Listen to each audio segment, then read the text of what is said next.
Please welcome to the stage, John Bentley.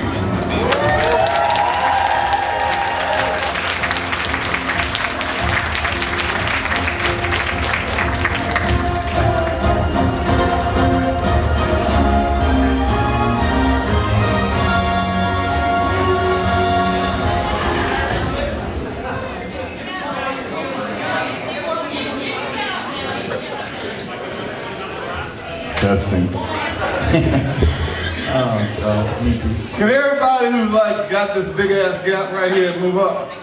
So we can like, cause you know, Alex will interview me and it's all intimate up here, but I'd like to step over there and say hi to folks. Yeah, come on folks, move forward. Yeah, move forward. So like, you know, black folks sat in the back of the bus in America.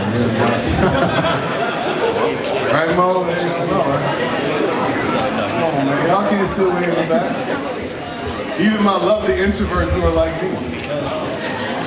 Come on up, man. Let's get before we get started, you can probably tell. Oh, actually, it's probably because I can just hear myself. Is the sound good, folks? You can hear us good? Okay, good. No, it's fine. It's just, you could, yeah, just a little bit. The master one on the far end. Just a little bit.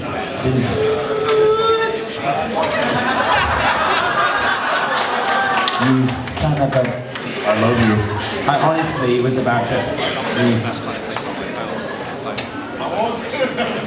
See, I'd slap him, but then people would say it's a hate crime. You can't reach me. That's why he won't slap because it's a little long, can't reach me. See that? I'm gonna say, I can't reach you've been him. a real bitch this weekend. Thank you. Now I'm firing him. You've done one, you come do a second one, and then now you're all sassy. You're just You know like, why? Because I've fallen in love with the family. You know what I mean? Like, you got like Mama, Queen, Papa King. You got all the cousins and uncles and aunts and stuff helping out. And then there's the family. You know? And I mean like intimate family. So, hey man, where's your baby? Hey baby! Hi, don't be embarrassed now. I just want to say hi and do this for you, okay? That's for you. I wanted to meet you in here, but sorry, I know this is supposed to be what I'm going to do. It's alright, do whatever you want. You usually do. No, it's not true. I'm not gonna look. First time I was like this. And that's good questions, I was all nervous. Now I'm like, it's just cool. It feels great to do KupoCon. I don't think you can keep me out unless you told me I can. It is now. It's a bit sassy. I think it's time for... Participating. So, welcome back to KupoCon, John. Thank you for having me, bro. Seriously. It's always a pleasure to see you, to talk to you. So we're here to talk about the Final Fantasy VII Remake. Yes. Which is I think it's safe to say, probably one of the most iconic games of the century, really. You all think so? Alex keeps telling me, and literally everything he's been telling me has been so right on, it's not even funny, so. In your mouth of God's ears. Well, Yeah, I am. I do recall we were in Vancouver, actually no, it was before that. No, I'm not sure. I might have been film, but you were saying that you just didn't really, I don't think you really absorbed exactly what this was going to do, No. what it was going to be. Yeah. It's probably had quite the impact on everyone. It has, in so many different ways. One, I was so excited to get a job to be a character that I grew up, I'm 26 years old playing, you know, just getting married, and playing the first RPG that I loved, and now being the voice of the side-scrolling character that I fell in love with. And I knew the impact of Final Fantasy in the world that I knew, but I didn't know the impact of Final Fantasy for fans of the game. I didn't know people loved it as much as I did.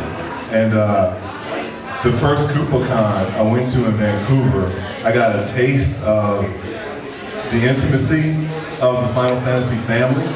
And so that kind of blew me out of the water to a point where we had a break before the party, and I went upstairs and I was with my wife, and like she was like, "Why are you crying?" I'm like, "I didn't know it was this big."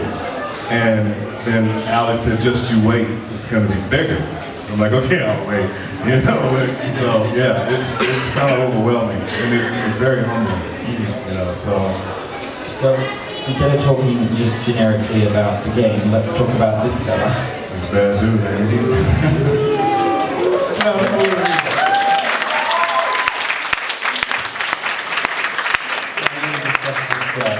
For the sake of everyone here today, I want to talk about how we got here. You know, so you saw an opportunity for an audition and your agent did it? There was a casting director. I'd done another show for her, and then we had done another video game. And she said, "Hey, I want you to audition for this character named Barrett," but she didn't say it was Final Fantasy, and you know. And so I went, "Barrett, okay, cool." And then I saw the picture. I'm like, that looks like, oh my God, you want me to what? You know, so we go to this audition, and as I spoke to you before, we had 3 jobs earlier that day for doing voiceover work and looping work. So my voice literally sounded like this before I went in to go to Barrett. And I'm like, oh my gosh, my wife knew how excited I was to do it, and I had no voice. And as you guys know, Barrett doesn't whisper. And he doesn't just talk. Just from, you know, reading the side scroll, like, everything is with an exclamation point at the end. And so I went, oh Lord, you know, I really want this audition, what do I do? And so I drank a bunch of water and a bunch of honey, and went to the audition, and I had 4 or 5 different ways that I thought that he should be played and sound, and I narrowed it down to 2 in the audition, and was just thrilled about, okay, they let me say how I wanted to do it, and I said, well, how about this way? And they're like, great, but I don't think we need it anymore, we got it. So I'm like, all right, cool, and that was on the Skype call to Japan. So I was excited about just having the opportunity. And I think you know the rest about, you know, waiting for 3-4 weeks and then getting a phone call from that casting director and her saying, hey, are you sitting down? And I'm like, oh, you didn't get it. And I'm like, yeah, I'm sitting down. And she's like, oh, don't worry. Next time I think that they'll understand that you're sitting down because you got the job. And I'm like, what? What? So I jumped up, I was all excited, and my wife was like, you got it, you got Barrett! I'm like, yeah, you don't even play the game. Yeah, I got Barrett! And was just thrilled about it. My boys were like, who the hell is Barrett? And so I explained to them, one of my sons is here tonight, Noah. I explained to them who Barrett was and what Barrett meant to me coming up. First black character in an RPG game that I saw that survived. To be honest. I think the only other thing that influenced me like that was Nightmare on Elm Street, the black dude in it who survived. You know, black folks usually don't survive in horror movies or action games unless they're the star. And so I was thrilled about it. And the rest is history. You know, waiting for the 10th, baby. So I talk too much, Alex knows you get the audition, you go in, and again, I know a lot of what we're going to discuss, we've discussed before, but the role or the way that they intended for you to portray Barrett is not what you wanted to portray really at all, was it? You know, how many of you guys have played the original Final Fantasy VII? So when you read the side scroll, when you read Barrett's lines, what's the first? Those of you who are of that age, I guess, what's the first person of that time that Mr. T, right? So that was, of course, who I thought when I played it too. I'm like, this is awesome. And it was okay to be that way when the 18 was out, right? So I was like, this is great. It's Mr. T. I love Mr. T. He's a God-fearing man. He is who he is. He's for real.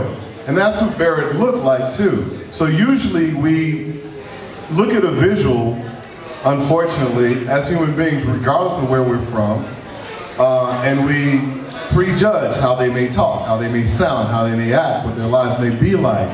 And I didn't want Barrett to be a caricature. And I didn't want Barrett to be what I thought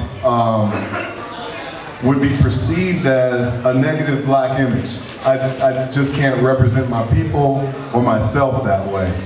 So I was very cautious in making sure that Barrett didn't just sound like a big black brute, which most men who are his size and look like this through anime and comic book characters all over the world in different places are perceived as a big black brute or angry or mean or unapproachable, and I didn't want to perceive him that way. Although those are parts of his characteristics, he is not a caricature. And I didn't want to put in anybody's head, especially in our environment in the world that we live in now, and especially in the US where a lot of black folks are getting shot by police and stupid stuff, right? I didn't want that to happen. It's not like I wanted Barrett to be this universal character that everyone loved, but he has a backstory that's unbelievable. I mean, the man, you guys know the story. I mean, he took over taking care of Marlene, his little baby girl, from a friend, from Dane, right? Who he watched get it. I mean, you guys know the story. I'm not even going into all that. So I just didn't want him. I didn't want him to make him a caricature. I wanted to do this right, and I didn't want his words to not be articulate at some point. I wanted you to be able to understand that this man is educated. This man is a leader. This man is a force of nature, but he also has a side where he cares about people. He wouldn't have a team of people following him if he was a big black brute, right? So, and he wouldn't have a little girl who loves him so much that he was a big black angry man. You got me? So there are times just like in life where we have to be a leader, or we have to be gentle, or we have to be a husband, or we have to be a friend. So I wanted everybody to see the dimensions of it. So a lot of the dialogue, I didn't want it to sound like an angry black man, like my friend who said motherfucker all the time. I'm not gonna say his name. Like Nick Fury. You've always been good at family-friendly events, haven't you? Sorry, baby girl. That's a real character in Marvel, just so you know. I'm not gonna say no names. But Strike one. But I just wanted to make sure that he was not perceived as somebody like that. So I was very cautious, very cautious.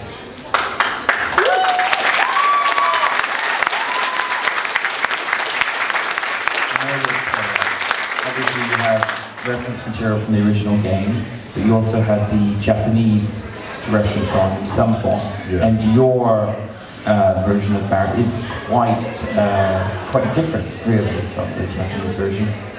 I think it's hard to play someone with all of that and not be that culture. You got me? You can have an experience, like, if I grew up in Scotland, I would have all kind of characteristics and demeanor of someone who grew up in Scotland. But where would I have grown up in Scotland? You got me? So if I'm Edinburgh, I'm different from Glasgow, a little bit. If I'm Glasgow, I'm different from Edinburgh, right? So, but if I tried to play a Wall Street businessman who is white, extremely white, and very privileged, Yale graduate maybe, it's gonna come from a different place for me as a black man. You got me? So when you have someone who is not of that culture saying lines, and you guys know Barry's lines, they're very specific. So I think it's very different.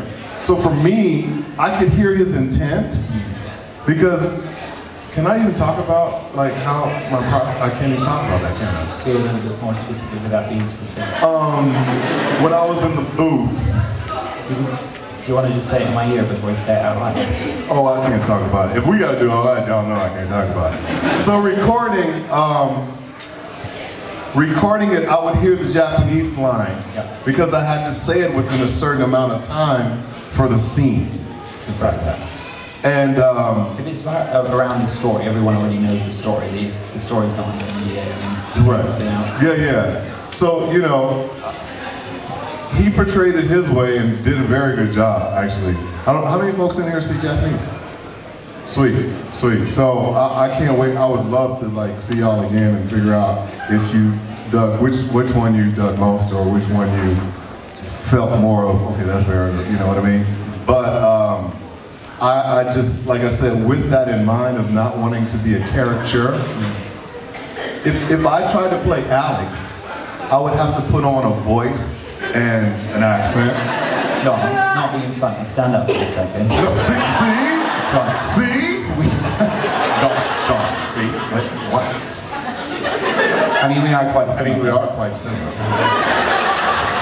So, see how you just did that? That's what y'all would do to the game. Turn this shit on. I'm gonna snuck and saw. You can't, you got your hands in your pocket. But you understand what I mean? So you saw how crazy that looked, right? I mean, so you try to play me. Sit down, shut up. No, just try to play me. No, you're good. See? No, you're good. Thanks. So you understand what I mean? Even that little exercise, it's hard to do that. It's hard to be something you're not. So you look at the original Final Fantasy VII, I think a lot of you would agree, there's some serious moments with Barrett, but there's a lot of comical moments. He does these silly little, you know, and he also swears a lot. A lot. And in the original. I did, in the original, but I did wonder how they were going to approach that. And of the, I mean, I did take my time, of the portion that I have, India. there's a fair bit of swearing. A fair bit. Nothing heavy. The S word drops a fair few times. Really? Damn it, yeah. And it's, you know, even, you're just fairly abusive. It's suck on this and all sorts of stuff. And It was a gun, man. And it's quite good though. You just smack down your gun and you're like, suck on this. Like over and over again. He did it. You know, it's not quite the same, is it? You sound good. Y'all gotta give him love for that. I haven't heard amazing voice ever. Actually, I wasn't at the last Glasgow con. So. Yeah, well, wait till tonight. Yeah, I heard. I was going to target Liam, but now I'm going to be sniffing salt off your belly. I got a suit tonight, baby. Me too. Oh, you wait till you see my bow tie. Oh, I'm going to take it up a notch.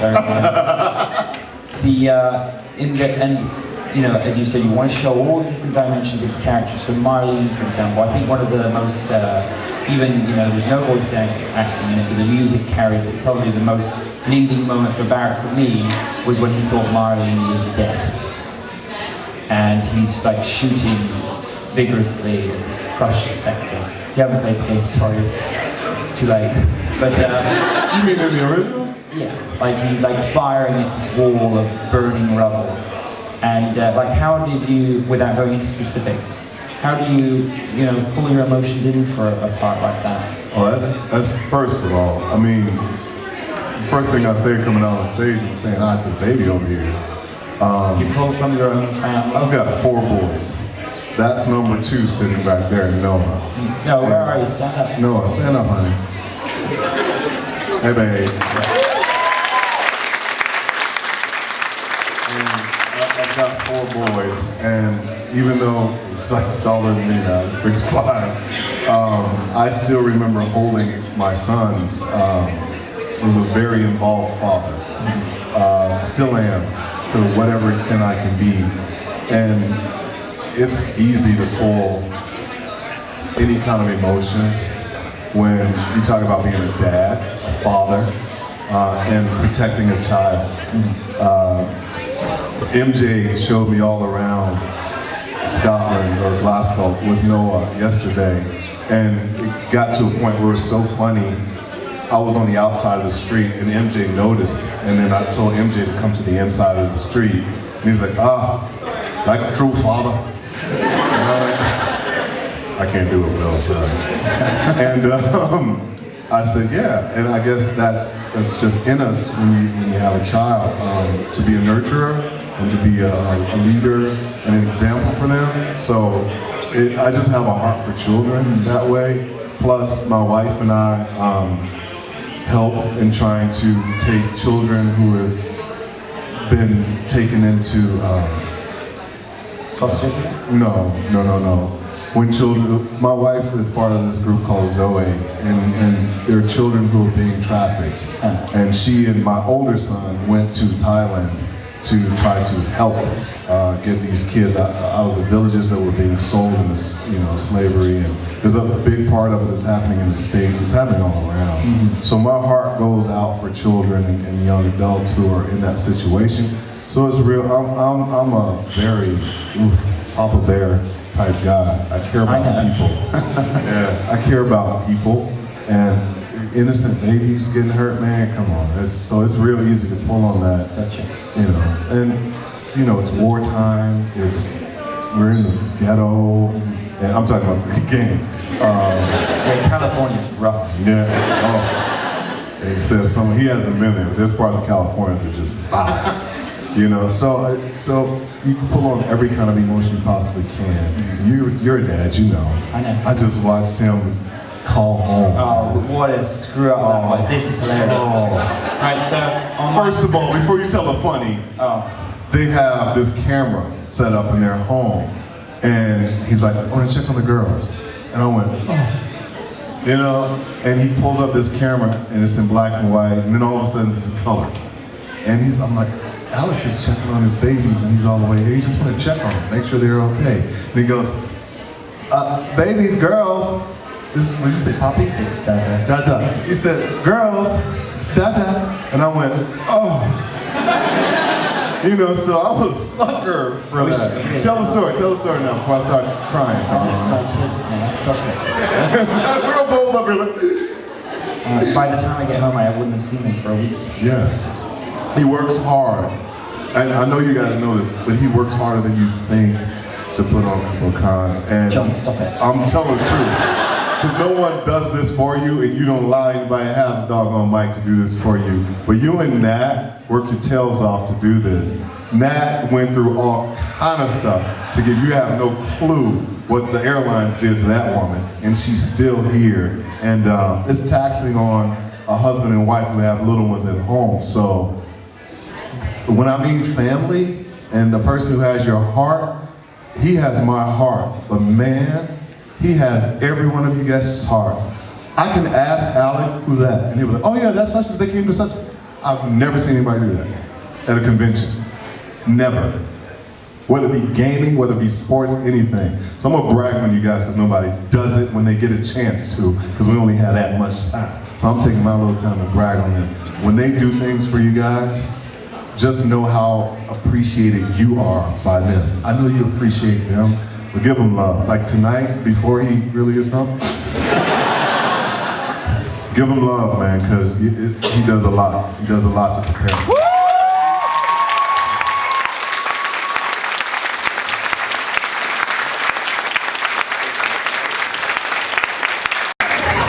So do the roar! I opened the camera. Do the roar! Daddy, make him do the roar! I opened the camera, and it was black and white because at night time it goes into like a infrared. So I usually, when I go to bed here, last couple nights I've been going to bed at like, 1, 2 a.m., which is 10 p.m. So I just want to see that they're sleeping, they're breathing, everything's fine. And put it together. And then I open it today and I'm like, hey, girls, are you there? It's Dada. And I can hear the noise, so I know they're in the house. And then it dawned on me.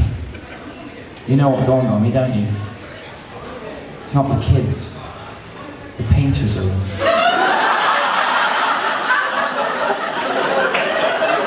Girls, it's Dada. And can't you picture some big dude with a hat on, with his butt crack just rolling? You hear something? I don't know, Bob. I think the house is haunted. Keep painting. They got a British ghost. I didn't do it once, I did like 3 times. Yeah, loud. And then I saw an arm and a head just kind of poke around. And I was like, shit. So I just hung up instantly. Wouldn't it have been funny if the dude was, hey, daddy. That would have been so funny. And he was so embarrassed, but it was like the love he has for his kids were like, I'm like, it's so cool to watch that. Really cool if it didn't actually the kids, rather than the person painting the kids. Yeah. You made us work, Dada. So back to Final Fantasy. Oh yeah, I forgot about that. One of the things that really stands out to me in the remake version of Barrett, and again, I have to be fairly thin on this. We both do. Yeah, he's very intense. There is a dialogue between Cloud and Barrett's stressing his love for the planet, and he's saying, you know, that it's sucking Mako out of the planet when you eat, when you drink, when you... and... Boo-boo. when you poop. And, That was for you. and then there's this, like, is incredibly intense, and there's this really funny scene, which I won't spoil, and Cloud says something sarcastic, and you just, like, get right up in his face and say that again. It is really intimidating. That's not something that could be done in the original, because how can you really be intimidated by this little 8-block, Barrett got mad. yeah. Like he'd been sat on a washing machine. Right. Or like one of those little puppy dogs that girls, supermodels put in their purse. Yeah. And they go, why is your dog shaking? Dog ain't gonna bite you. But like as you said, the dimensions of the character, and I think you portrayed it excellent. Thank you, bro. Yes, Thank you. and I think there's a lot to be excited for. So obviously, unfortunately, as you can imagine, we can't talk about the specifics of the game. Sorry. But After the 10th. well, it should have been a little bit earlier. Yes. It's okay, but hey, you know what? I'll say this. The 3rd, even though we're all like, dang, oh my gosh. The 10th, first of all the stuff that you guys have seen that Square Enix has dropped lately, is it beautiful? Yeah. So don't you want it to be that beautiful when you play the game? Yeah. As opposed to rushing something out that the trailers just look beautiful but the game doesn't? It's worth it. It's worth it to wait for that. So that's where my head is with it. And it's not even just being part of the project, it's also being a fanboy. I want it to be excellent. If I'm spending that much money on it, and I know I'm gonna play, and I've waited this long for it, oh man, I'll wait till the 10th. And that's, it's the story of 15 really. 15 is a good game, but it also could have been a much better game if it had been, you know, if certain areas had been more developed. There were certainly plans to develop the game a lot more than they had the time for. And I agree, I'm happy to wait. It's not much longer really, is it? No. It's going to be interesting for Montreal because our event's like 4 days before it drops. Yeah. So that's You guys are gonna have fun with that too. Now, up until fairly recently, again, not going into specifics, you had the opportunity to play it for the first time. Yes. And how did you, because I know that you draw a lot from watching others play. You've said that many times. Watching someone else play, what's already available at like, E3 and PAX and all that jazz. Seeing someone play that and get the, you enjoy watching the joy in their eyes almost. Yeah. What was it like for you to finally grip it and hold and play as Barrett? It was pretty awesome. It was weird, because I'm like, that's my voice. And don't get me wrong, I've played a lot of video games and I've been on a lot of video games, but that was weird. It was kind of surreal. I felt like a little kid. Like I really felt like a teenager, like actually younger than that. I felt like a little kid, just full of joy, but in awe, because it was just beautiful, So playing the demo was just, it was different, because I hadn't played it, you're right.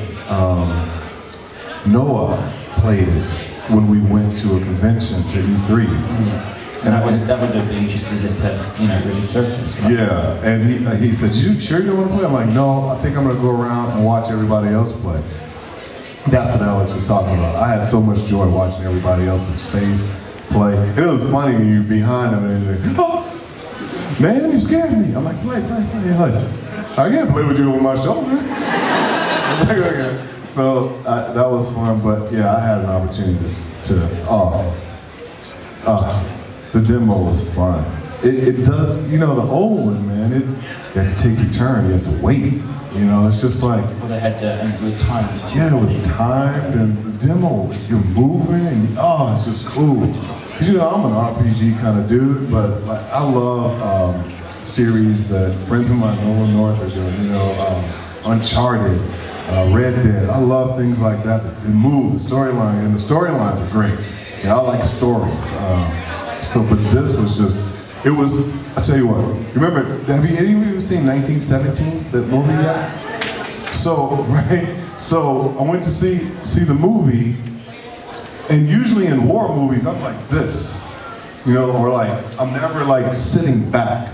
I'm just like, oh my gosh, what's gonna happen? Oh my gosh, this is a real story. All these things are going in my head. And for this one, for 1917, I'm like, looking at the screen going, oh, did you see that bird?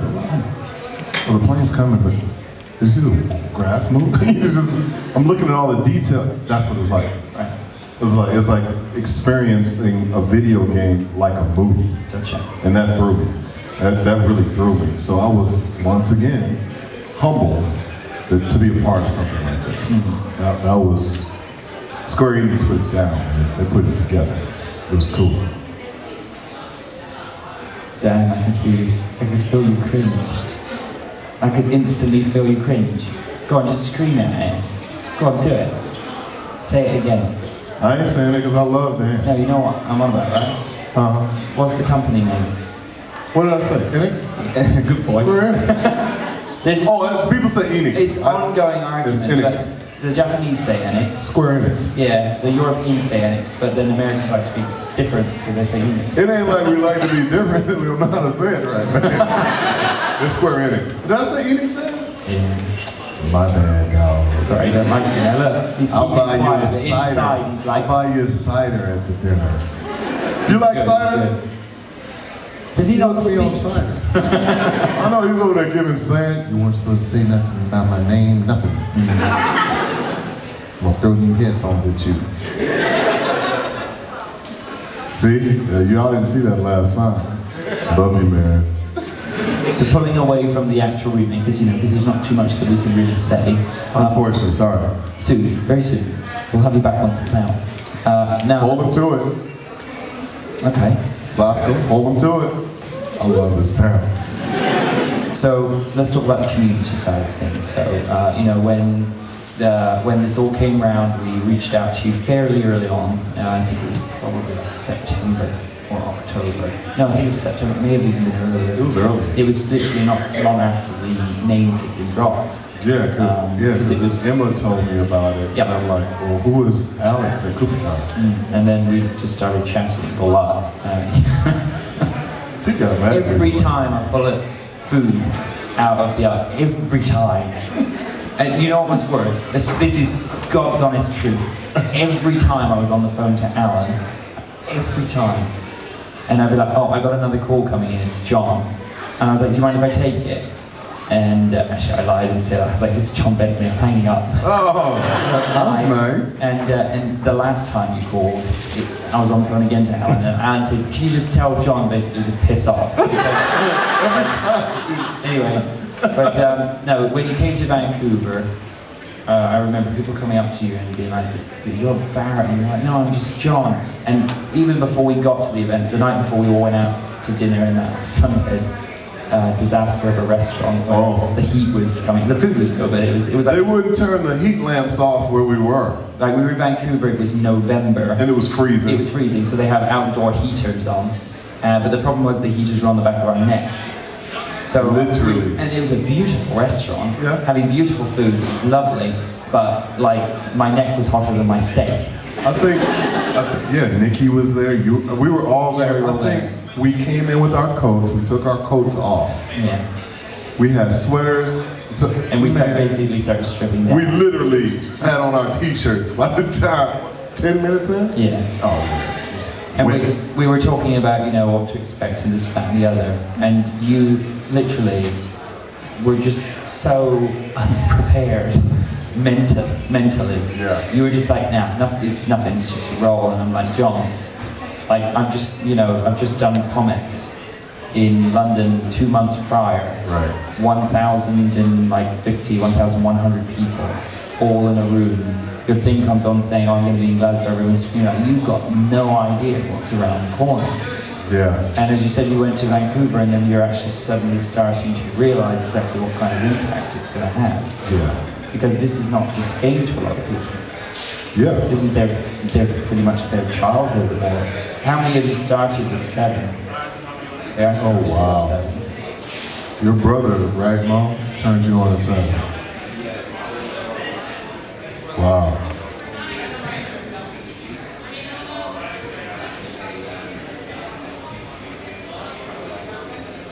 Wow. See his stories like that.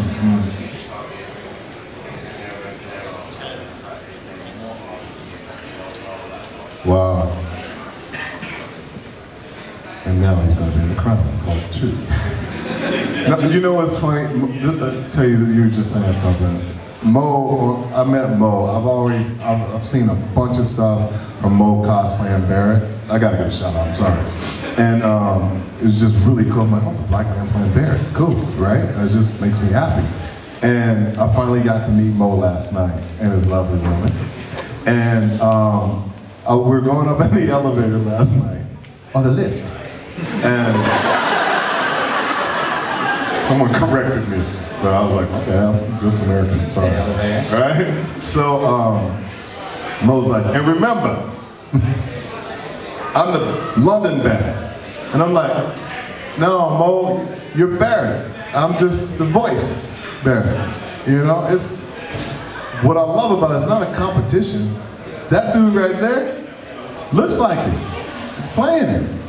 You know, I'm trying to figure out what voice to give that dude who looks like that dude, right? You know what I'm saying? So I still am very humbled with seeing how big it is. And I believe you when you say how big it is. And when I talk to a lot of you who've come up to me and shared with me how big it is, I'm still overwhelmed because I'm still that 26-year-old kid who played the game going, yeah, but, you got me? So it's not a false humility thing. If it's meant to be as big as I think it's going to be, praise God. That's him doing it. The only thing I can do is just, and you know this from me, make this so doggone good. Make what I do so good that it justifies why you love it, why I love it, right? So that's just me. I'm not trying to be in the bigness of it. It's cool. It's awesome. It's awesome to come to these and feel that kind of love. But that ain't gonna change who I am as... Oh, and I wouldn't think it would for a second. Before I open it up to the audience for a few questions, because we don't have that long left, what I want to say is, and again, can't be too specific, but you have another professional engagement for the weekend of the launch parties. Yes. And this is an example of, let's just say that this engagement is a big one, and they're, I would imagine, quite a profitable organization. Yeah. And can't talk about all that. exactly. And let's say that unfortunately it lands on the same time as our launch parties. But because John wants to see the fans, because trust me, from a KupoCon perspective, it's not about the money. it's about wanting to see the fans. John is willing to fly to Vancouver to do our event. I can't tell you where then to, but to somewhere else, to do something else. Then towards the end of the day, he's going to fly back to Toronto, do our event, get up 6 a.m. the next morning to go back to where he's going to do the second day of his thing, and then an overnight flight from that place to London to do the third. Yeah. Do I need to say anything?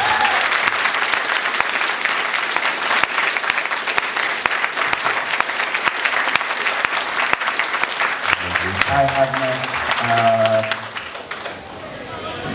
met over 20 voice actors since I began working on this. You're the most humble, nicest guy I've ever met. I appreciate it. Yeah. Appreciate it. Really are. Thank you, man. Well, y'all, let's take some questions. We haven't got a crazy amount of time. We've got 10 minutes, so let's try and get some questions from the audience. We'll grab a microphone. Do I have to stay up here and answer? Or where would you want to go? We're just going to go to the toilet. No, I'll show you. It's okay. What do you want to do? Like, Well, we can... I mean, you can be careful where you want because you probably get feedback. Okay. You can step forward if you want to. If you could have anything equipped about its arm, what would it be and why? If I could have anything equipped about it, What would it be and why? craziest thing. I think it's under NDA. I If can't it's, even- no, don't, no. If it's in there, don't do it. Okay, so this is gonna sound weird. I'm sorry walking up on you like that. So it didn't work. Sound like a little mouse. So You better watch yourself. if you had a chance to equip that arm, what else would you put in it? And the big shot is a cool thing, but I would make like these bombs that look like, you know,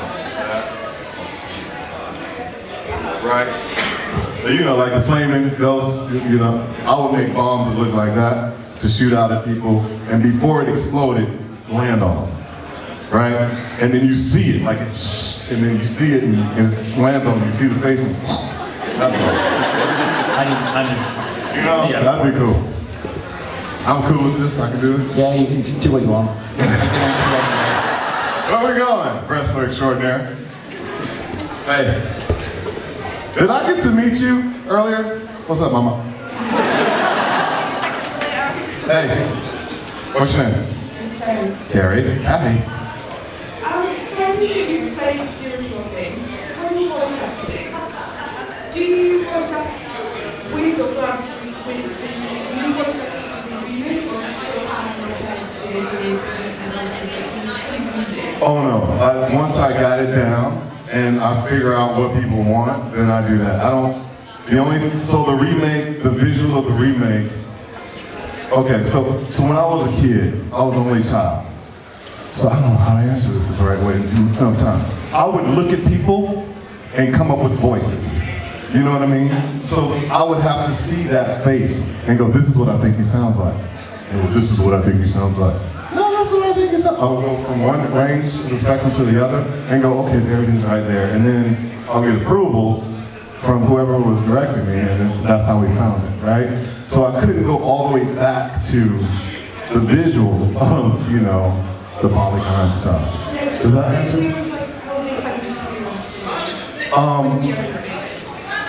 I'm doing it now. You know what I mean? So that's how I think he would have sounded then, without some of the dialogue that was back then. You know what I mean? So yeah. Did I get you, Kurt? All right, cool. Where we going, man? You going all the way to the back room? That's why I told you I'll sit closer. Where we going? Where are we going? What's up, big fella? What's your favorite part of being married? I can't tell you that. Honestly, you want to know what my favorite part was? Being able to do better. You want to know what was even more important than that to me? Being able to do this.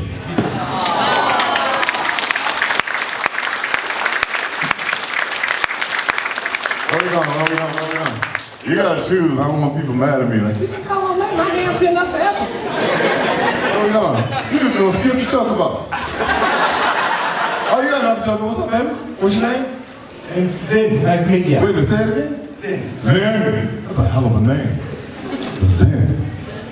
Boy, you bad dude. Hey, baby, what's your name? Zen. That's a cool ass name. So what's your favourite part about Final Fantasy? What's what? What's your favourite part about Final Fantasy in general? What's my favorite part about it? The 7 or Final Fantasy? Well, It's gonna sound crazy, but the fans. You know, the fans. I just didn't know how fanatic the fans were about it and how much they knew. Like, I learned something every convention I go to, you know, that I didn't know. Yeah. Dude, what you got? You giving it to me? Yeah, go for it. Did you have one? Yeah. You already have one? Yeah. Is it signed? Then you hold on to this, and you see me afterwards when you sign it. Oh, wait. All right? Yeah. With a name like Ben, you gotta sign the doggone card. He might beat you up.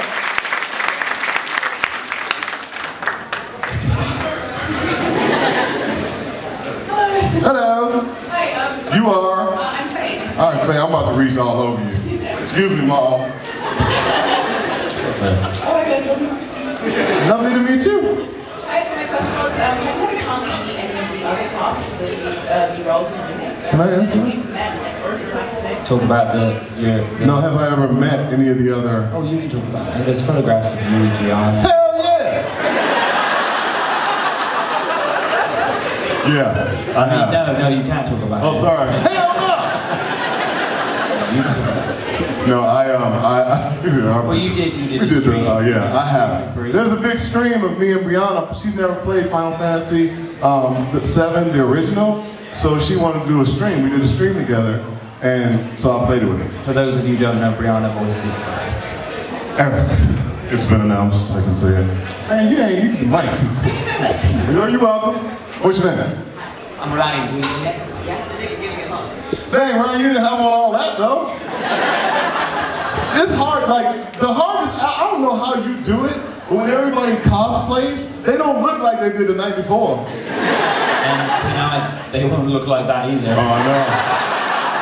All right, so I'll what's be your the guy question? with the wig and the lipstick. So the thing I wanted to ask about is that, you know, if Barrett was living in like a peaceful time, so not in wartime, not in crisis, what would he do? I don't think he would be the man that he is. I think he would say, depending on the circumstances, if he had to adopt a child, right? If Marlene was his baby, he would raise Marlene. He would take care of Tifa. He would make sure that the people who are in his circle were taken care of, and he'd run his bar. I don't even think, you know, in the original, when he kicks fucked out of the bar, I don't even think he would do that. He would just be like, I need to run a respectable. No, I wouldn't say respectable. I need to run a bar that has patrons that come, right? So I think he'd be a businessman. I think he would be smart, and I think he would be a man of the people for where he lives. And I think that he would be a spokesperson, because I don't know about y'all, but I ain't no such thing as utopia right now. So the man would do whatever he needs to do to make sure his people are taken care of. And the planet, obviously, is taken care of. Cool? Not right now, man, I gotta talk. You know what I mean? Chewing that. You know, I think bad. You know, that would be bad. Here you go. How many copies have you had today? How much? Oh, you know what? One thing What? that you didn't do in Vancouver. What's that? Like, Yes. no, yeah.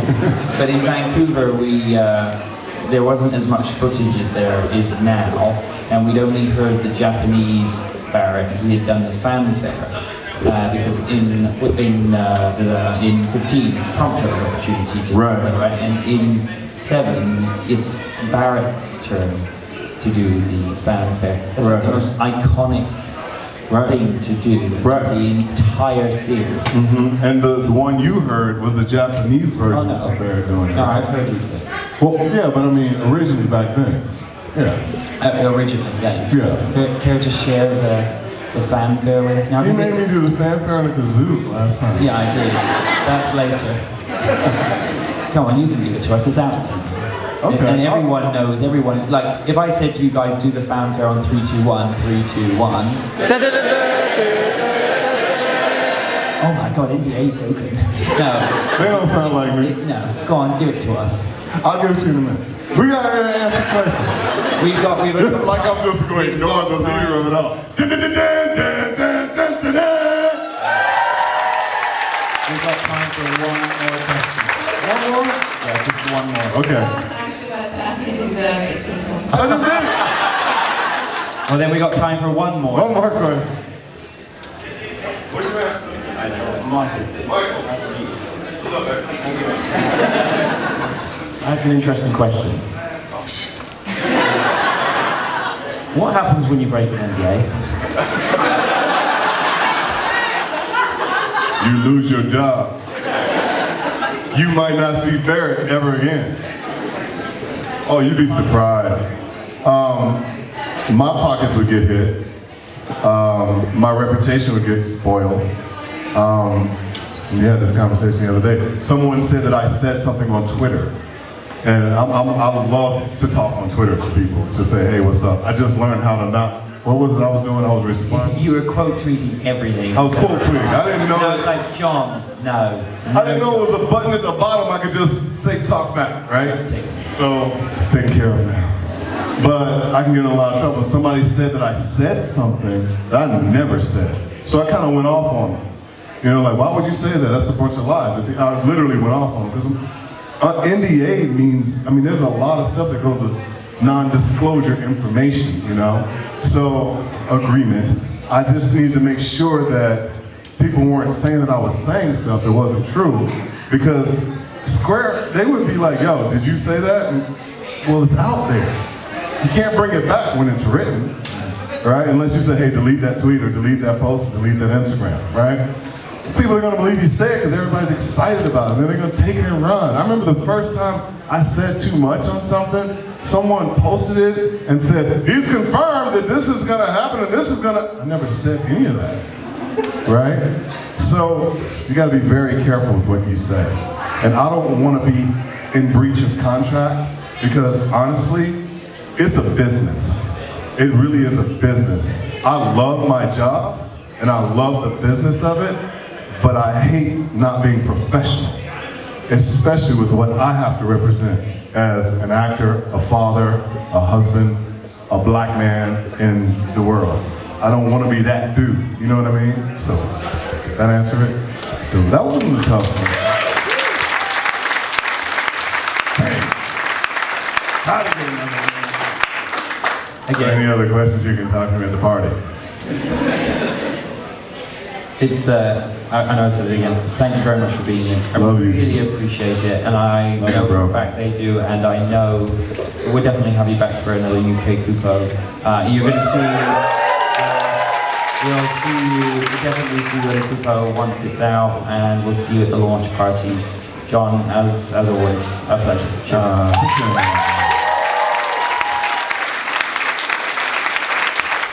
John Bentley, see y'all.